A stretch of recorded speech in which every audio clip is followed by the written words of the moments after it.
কাচ্চিটাও তো ধরো একটা শসা।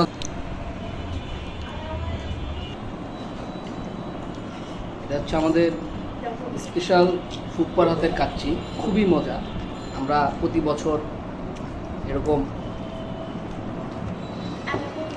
কুরবানির পরপরই খাওয়া হয়, গেট টুগেদার পার্টি আমাদের ফ্যামিলির সবাই। খুবই মজাদার একটা কাচ্চি, মানে এটা আসলে তো ঢাকা শহরে যত কাচ্চি খাইছি এরকম কাচ্চি আমি কখনো খাই। ফুপ্পাকে বলছিলাম আমার সাথে আমরা কাচ্চির ব্যবসা করি, ফুপ্পা রাজি না। মানে এটা শুধু ফ্যামিলির মধ্যেই থাকে, এটা বাইরে যাবে এটা না। বাইরে যাবে না, এটা আমাদের ফ্যামিলির ভিতরে। এখন আপনাদের যদি কেউ কাচ্চি খাইতে মনে চায় তাহলে আমাদের ফ্যামিলিতে মেয়ে বিয়ে দিতে পারেন, তাহলে সেই সুবাদে খেতে পারেন।